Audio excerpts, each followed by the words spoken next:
So the existence of the social gradient in health demonstrates that the relationship between socioeconomic status and health is both incremental and that it exists above a level of acute material deprivation.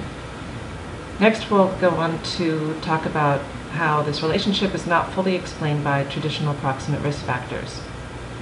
That can be illustrated by, again, this more data from the White House study, here showing the relative risk of coronary heart disease by occupational grade.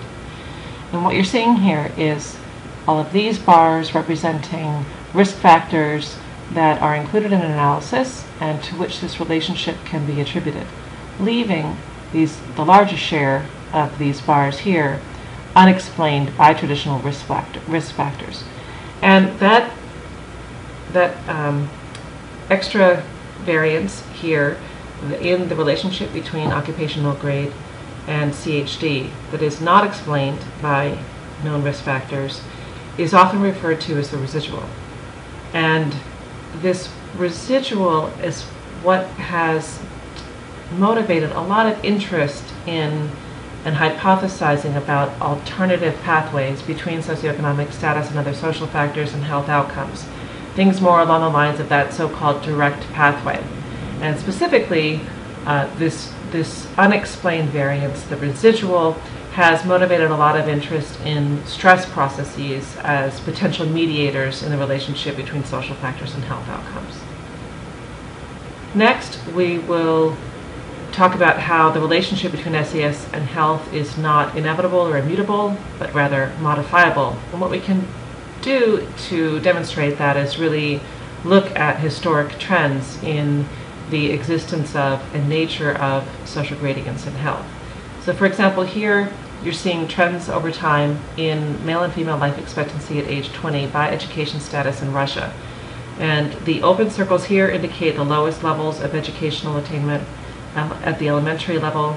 The triangles that are shaded here, intermediate, and the shaded circles are the highest level at the university level of attainment.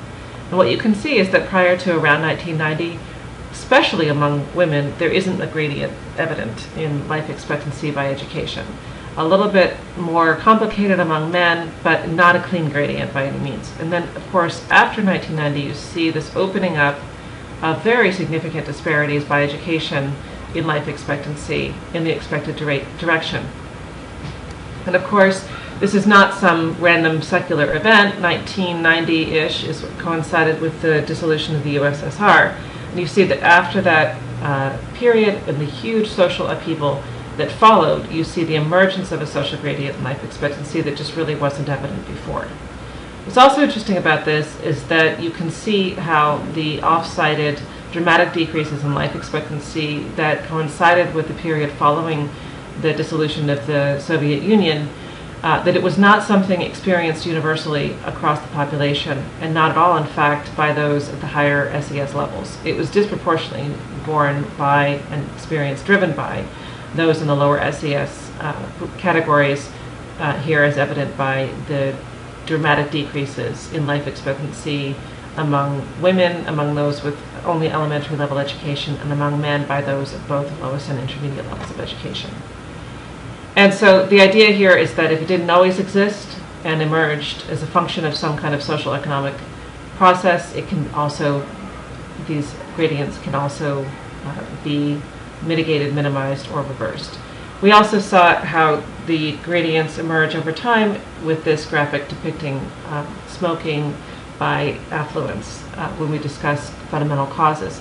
Again, showing here the distinction between the slope of the gradient in 1973 and that in 2004, the latter being much, much steeper. And again, we can attribute that steeper gradient over time being a function of changes in people's understanding of the risks of smoking and the differential adoption of smoking cessation by socioeconomic status. The final feature we'll discuss about the relationship between SES and health is that it is bidirectional. So what do we mean by this? When we're faced with this observation that there is a gradient in the relationship between SES and health, we might be agnostic about the direction of that relationship, that SES could affect health or health could affect SES. Now, when we move beyond that agnostic depiction of this, and as coming from a social epidemiology perspective, we would be more likely to hypothesize that SES is a driver of health outcomes. But there are a number of potential threats to that causal inference. One is simply that this association here, observed here, hypothesized to be in this causal direction, is confounded by some third factor, some common prior cause. Here we could say perhaps genetic endowment, whereby genetic endowment is responsible causally for one's SES achievement and also for one's ultimate health outcomes. And in which case, this hypothesized relationship, directional relationship between SES and health would be regarded as spurious. If we found a robust association between SES and health in this direction, we would refer to that as supporting a social epidemiological framework or hypothesis and refer to it as something like social causation. If we determine that the relationship actually goes the other way and that health is an important driver of socioeconomic status, we might be an economist and refer to that as the natural order of things. From a social epidemiology perspective, we would refer to that as being a function of social drift, reverse causation, or selection processes. And these all mean more or less similar things. Social drift refers to the fact that over time, health status might influence socioeconomic attainment in ways that make this association very real, but that reflect a process where the causal direction is going in the other way relative to how it is hypothesized here. Similarly with reverse causation or selection also could be the term used to refer to this process by which people are differentially selected into socioeconomic status positions by virtue of their innate health status. And if we allow for this relationship to be bidirectional or go both ways, we're probably approximating something that's more akin to the truth. And in not necessarily that these things are equally relevant or important or significant in terms of their magnitude in explaining this association, but more importantly that they may play out differently, that the relationship between SES and health might work differently at different age periods or periods over the life course that ultimately reflect the fact that this is kind of a dynamic, bidirectional, reinforcing process over the life course. Now, the contest, as it's often played out between often social epidemiologists and economists, that between this perspective on the relationship between SES and health and this perspective is what is captured in the required reading for this module, where the hypotheses regarding the different directions of the relationships are tested against each other. As much as I think it's appropriate to allow for this relationship, especially if it's approached and understood as something that is occurring over the life course, I think it's still important to attach a caveat to that. And the caveat I attach to that is this. Arguably, the consequences for SES of poor health are themselves still strongly conditioned by social factors such as the availability of public and personal resources to cope with them and mitigate their effects on individuals, families, and future health trajectories. And what this is getting at is the fact that even if we say, yes, health problems in childhood may affect SES through, for example, educational attainment, impaired educational attainment because of an early childhood disease, health conditions, etc., that dampen ultimate educational attainment and therefore socioeconomic status. Or if we think of this as a process in middle age, negative health events, acute health conditions, diagnoses, etc., might impede somebody's ability to maintain a job, attain promotion within that job, and that may reduce their socioeconomic status advancement or actually worsen it if it leads to job loss, lower income, etc. Depression and other mental health outcomes that may be chronic in nature are a perfect example of this. If somebody experiences a negative, some kind of psychiatric outcome that impairs their ability to keep or get a job, this is going to have real potential negative consequences for their socioeconomic status. The but here, though, refers to this.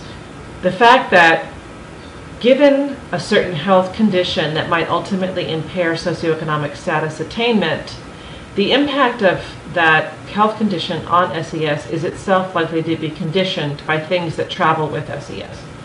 For example, a childhood illness and its impact on educational attainment will likely depend on the familial resources available to compensate for lack of school attendance through extra tutoring, through the ability to pay for private schooling, etc., that may be useful and very important for mitigating the consequences of a health condition on future outcomes like educational attainment and so forth.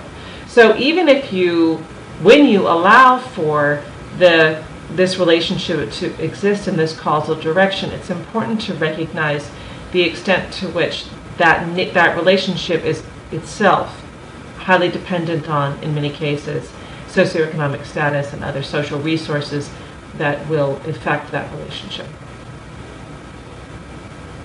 A final note on what we need to be able to explain the SAS health relationship. The criteria for a good explanation would include the following. It needs to be, or the explanations need to be able to address the graded relationship, the graded nature of that relationship, the fact that it does not just operate at a binary threshold.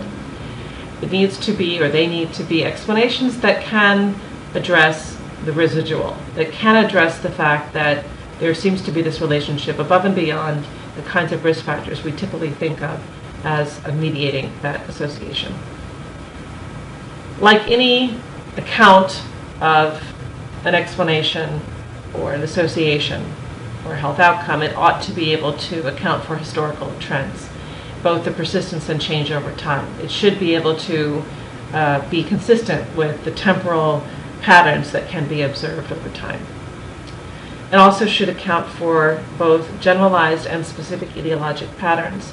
This is one way in which I think fundamental causes as an explanation for the SES health relationship does a very good job, because it provides bases for hypothesis about which outcomes should show a gradient and which outcomes should not. Specifically, the outcomes where there are modifiable ways to prevent or treat that outcome, those are the outcomes where we should expect to see social gradients. Where there are outcomes that simply are